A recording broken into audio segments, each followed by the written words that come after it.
ये इंसान एक गुफा के अंदर 27 घंटे तक उल्टे शरीर दबा रहा और इसे बचाने के लिए बड़े से बड़े रेस्क्यूअर आते हैं और फिर कुछ ऐसा होता है जिसे सुनकर लोगों का दिमाग हिल जाता है।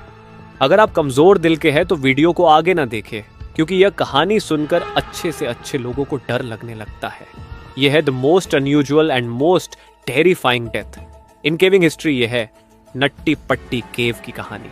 24 नवंबर 2009 के दिन अमेरिका के यूटा में रहने वाले जॉन एडवर्ड नाम का 26 साल का लड़का, जो कि अपनी जॉब से सीधा छुट्टी लेकर अपने घर यूटा में पहुंचा और वहां जाकर जब वह फैमिली से मिला तो सभी फैमिली वालों ने मिलकर प्लान बनाया कि क्यों ना वो इस वेकेशन को कुछ अच्छे तरीके से मनाए और फिर वह नट्टी पट्टी केव एक्सप्लोर करने का प्लान बनाते हैं। और यह प्लान उनके लाइफ का सबसे खौफनाक डिसीजन होने वाला था। तो सभी घर वालों का प्लान यह होता है कि 24 नवंबर की रात 8 बजे नट्टी पट्टी केव को एक्सप्लोर करने जाएंगे और कुछ घंटे बाद वापस घर लौट आएंगे। लेकिन वहां जो होने वाला था ये कोई सपने में भी सोच नहीं सकता था।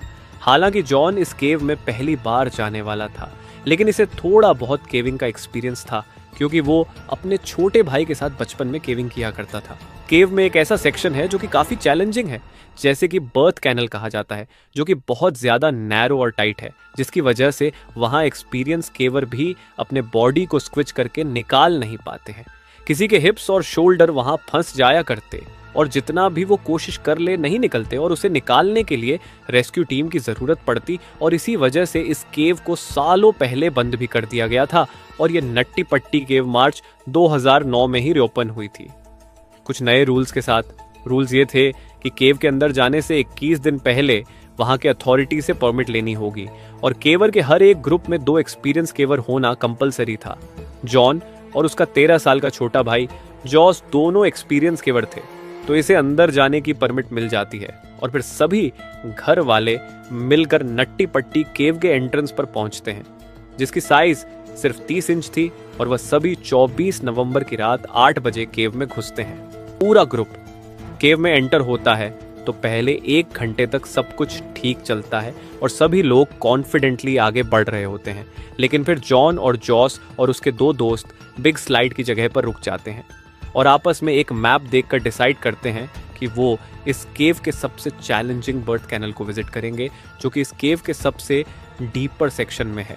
ये इतना टाइट है कि सिर्फ कुछ ही लोग इस केव को क्रॉस कर पाते हैं और यह माना जाता है कि यहाँ एक लॉन्ग टाइट पैसेज है और अगर इसे क्रॉस कर गए तो एंड में एक और लंबा टाइट पैसेज आएगा और अगर उसे भी क्रॉस कर गए तो एंड में एक छोटी सी थोड़ी सी रूम मिलेगी जहाँ आपको टर्न होने का मौका मिलेगा और फिर वहाँ से आप टर्न होकर वापस आ सकते हो।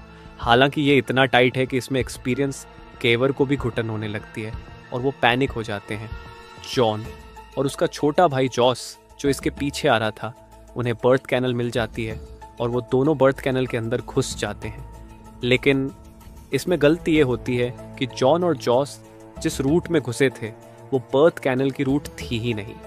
जॉन और जॉस एक्चुअली में गलत रूट में घुस चुके थे, जिसके बारे में इन्हें कोई भी आइडिया नहीं था। जॉन 15 फीट आगे मूव करता है और इसी बीच इसके सामने कई सारी चट्टानें भी आती हैं।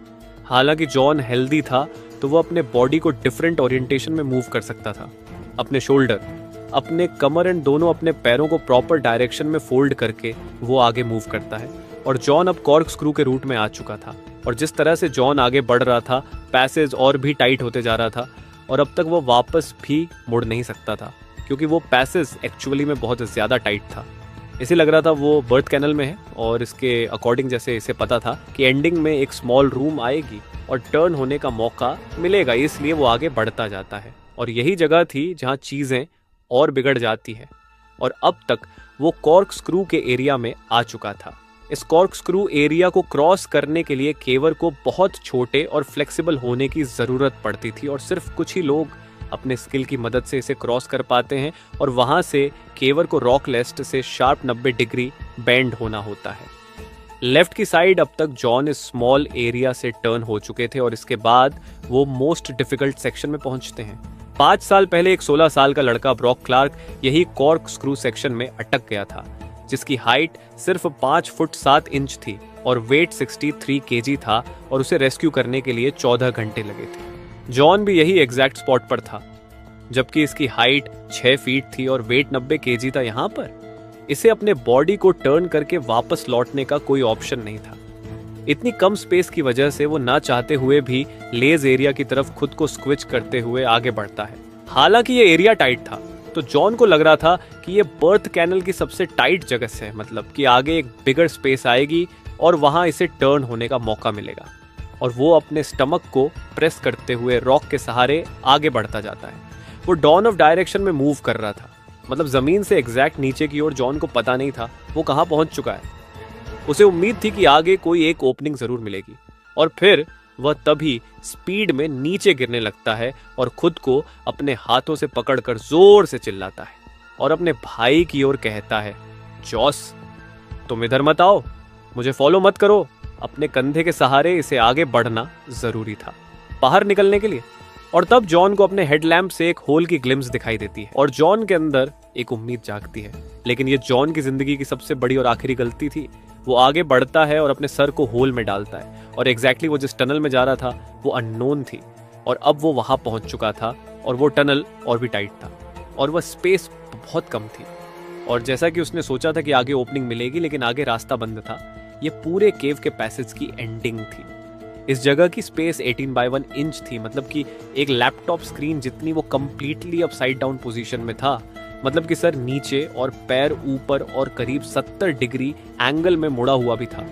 वो खुद को ऊपर पुश करने की कोशिश करता है, but this whole was exhausting. इसके एक हाथ यूजलेस पोजीशन में फंसे हुए थे और दूसरा हाथ इसके चेस्ट की ओर मुड़ा हुआ था। वो दीवार के सहारे खुद को पुश करने की कोशिश करता है, लेकिन इसे जल्दी रियलाइज हो जाता है कि इसके सारे मेहनत के बावजूद भी वो मूव नहीं कर सकता, और इसके पैर भी होल के सबसे स्मॉल साइड में फंसे हुए थे। वो जॉस को दोबारा चिल्लाता है, जबकि जॉस इसके पीछे ही था कॉर्क स्क्रू पाथ पर। लेकिन वो अपने भाई की तरह इस एरिया से क्रॉस नहीं करता, बल्कि वो अपने फीट को आगे करता है और फिर अपने सर को पीछे रखता है ताकि वो आगे से आसानी से रिटर्न हो सके। इसे जॉन की आवाज कंटिन्यू सुनाई दे रही थी, और फाइनली पहुंचता है वो उस जगह पर जहां वो देखता है कि जॉन एक होल में घुसा है और होल ने इसे पूरा निगल लिया है और उसकी सिर्फ 2 पैर ही दिख पा रही है।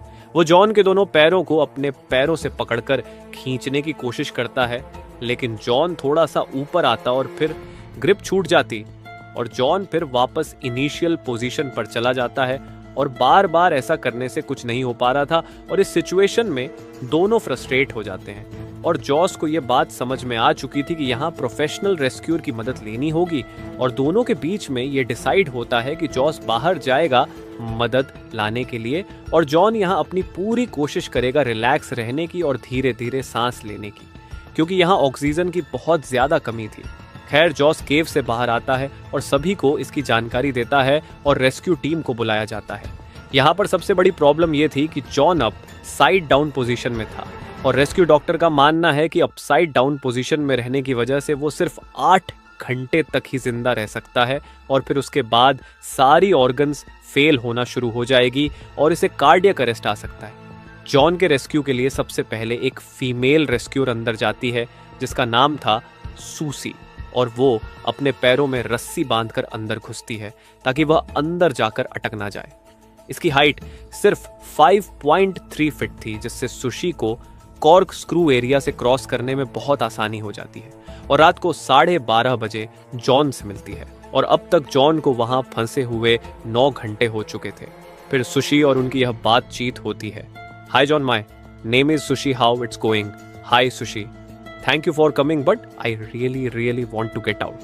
Oh no worry John, you are going to be out of here. John को ये प्रोफेशनल हेल्प देखकर लग रहा था कि वह तुरंत यहाँ से निकल जाएगा, लेकिन वह गलत था।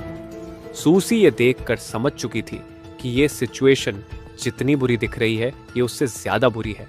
सूसी रस्सी से जॉन के पैरों को बांधती है और खींचने की कोशिश करती है, लेकिन रोप में फ्रिक्शन बहुत ज्यादा थी जिससे वो इफेक्टिवली रस्सी को खींच नहीं पाती। सुसी सब कुछ कोशिश करती है जितना वो कर सकती थी, लेकिन वो भी 2 घंटों में फ्रस्ट्रेट हो जाती है और उसे भी यहां से बाहर जाना पड़ता है। बाहर सभी रेस्क्यूअर मिलकर जॉन को बाहर निकालने के लिए एक प्लान बनाते हैं। डिसीजन ये लिया जाता है कि वहां एक पुलिस सिस्टम इंस्टॉल किया जाएगा और एक मशीन से उसे खींचा जाएगा, क्योंकि 5 साल पहले ब्रॉक क्लार्क भी कॉर्क स्क्रू एरिया में अटक गया था तो उसे पुलिस सिस्टम से ही निकाला गया था।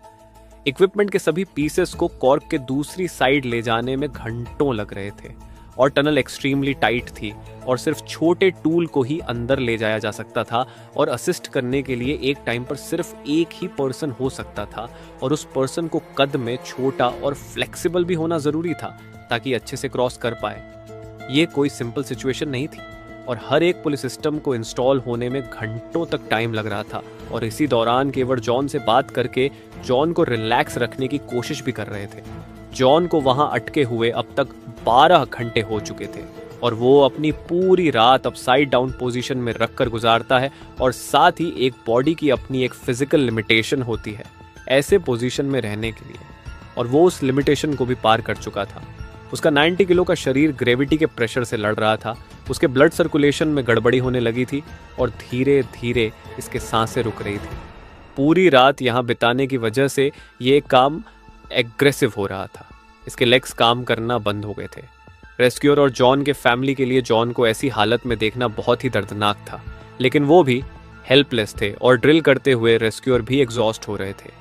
रेस्क्यूअर को पता था कि जब वो चाहे यहाँ से बाहर निकल सकते हैं, लेकिन यही चीज़ जॉन की किस्मत में नहीं थी।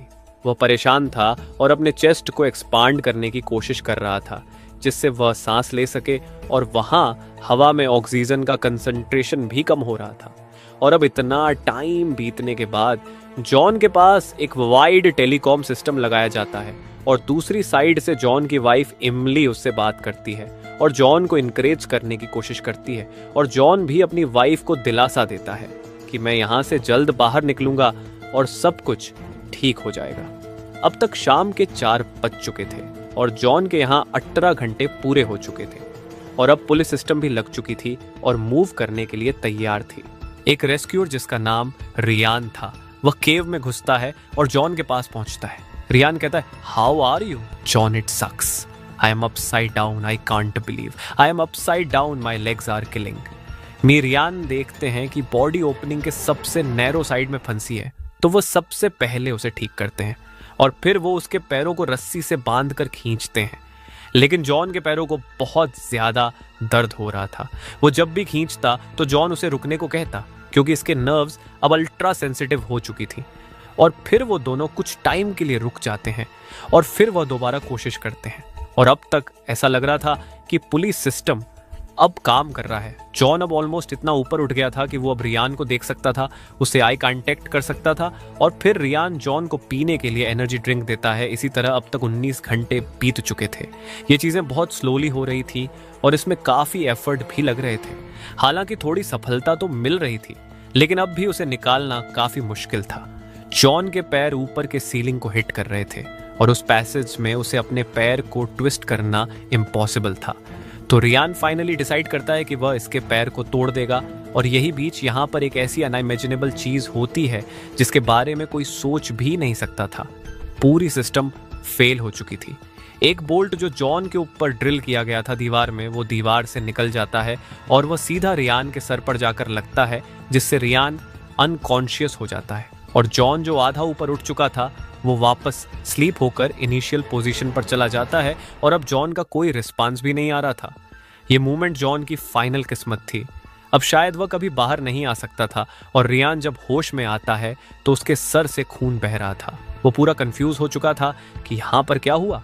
खैर, रियान को वहां से बाहर निकालकर हॉस्पिटल भेज दिया जाता है और उसकी जगह जॉन को निकालने के लिए उसके फादर डेव केव में जाते हैं और उस टूटे हुए पुलिस सिस्टम को इंस्टॉल करने के लिए 1 और घंटे लग जाते हैं। डेव रस्सी से जॉन की बॉडी को बांधने की कोशिश करते हैं, लेकिन डेव वहां जितनी देर भी रहते हैं उसमें जॉन का कोई रिस्पांस नहीं आ रहा होता है। यह पूरा ऑपरेशन जॉन के बिना हेल्प के नहीं हो सकती था। यह पॉसिबल नहीं था कि एक 90 किलो का इंसान केव से बाहर निकल सके बिना उसकी मदद के। और जब डेव जॉन को रस्सी से बांधने की कोशिश कर रहे थे तो वह खुद भी 15 मिनट तक वहां अटक गए थे और आखिर में वो भी वहां परेशान हो जाते हैं और थक हार कर वहां से बाहर आ जाते हैं। अब ब्रैंडन कोल्स एक नए रेस्क्यूअर के तौर पर उसकी जगह ले लेते हैं और फिर वहां एक टेलीकॉम सिस्टम लगाया जाता है जिससे उसकी फैमिली उससे बात कर सके। लेकिन ब्रैंडन जो देख पा रहा था वह इमली नहीं देख पा रही थी। जॉन कोई भी रिस्पांस नहीं दे रहा था और पता नहीं वह ये बातें सुन भी पा रहा था या नहीं। कुछ घंटे पहले तक जॉन के सांस लेने की आवाज आ रही थी, लेकिन अब वह भी शांत हो चुकी थी। रेस्क्यू टीम एक एरिया में ग्रुप बनाकर डिसाइड करते हैं कि शायद जॉन मर चुका है और इसलिए पैसेज में मेडिकल प्रोफेशनल भेजेंगे जिससे कंफर्म हो जाए, और बिल्कुल ऐसा ही होता है। मेडिकल प्रोफेशनल कंफर्म करते हैं कि जॉन मर चुका है। 25 नवंबर की रात 11:56 में ऑफिशियल कंफर्मेशन कर दी जाती है कि जॉन एडवर्ड जोन्स ऑफिशियली मर चुके हैं। 120 रेस्क्यूअर ने बैक टू बैक 27 घंटे कोशिश करी जॉन को बाहर निकालने के लिए, लेकिन जॉन के अपसाइड डाउन पोजीशन होने की वजह से यह इम्पॉसिबल था। जॉन अपनी लाइफ के आखिरी 27 घंटे एक एक्सट्रीमली इन्वर्टेड पोजीशन में था, जबकि डॉक्टर ने प्रेडिक्ट किया था कि वह सिर्फ ऐसी हालत में 10 घंटे तक ही जी पाएंगे। यह वाकई काबिले तारीफ है। जो भी रेस्क्यूअर अंदर जॉन तक गए वो सच में एक हीरो थे। वो जानबूझकर ऐसे जगहों पर मदद करने गए जिसके बारे में उन्हें खुद नहीं पता था वो कितना रिस्की है। उसी में एक रेस्क्यूअर मीडिया को बताते हैं कि ये उसके 29 साल की रेस्क्यू करियर की टफेस्ट रेस्क्यू थी और वो इस रेस्क्यू में हार गए अथॉरिटी पूरी कोशिश कर रही थी जॉन की बॉडी को केव से बाहर निकालने के लिए। लेकिन बातचीत के बाद डिसाइड किया जाती है कि यह करना रेस्क्यू टीम के लिए काफी डेंजरस होगा, और फाइनली डिसीजन लिया जाता है कि जॉन की बॉडी हमेशा के लिए वही दफन रहेगी और एंट्रेंस को कंक्रीट से सील कर दिया जाएगा, और एक हफ्ते बाद पूरी नट्टी पट्टी केव को ही हमेशा के लिए सील कर दिया जाता है। और इसी तरह के एक केव में कॉलेज के 10 दोस्त घूमने जाते हैं और केव के अंदर जाने के बाद उस केव में पानी भर जाता है। ये वीडियो देखने के लिए ऊपर क्लिक करें और वीडियो अच्छा लगे तो चैनल को सब्सक्राइब करें। Thank you.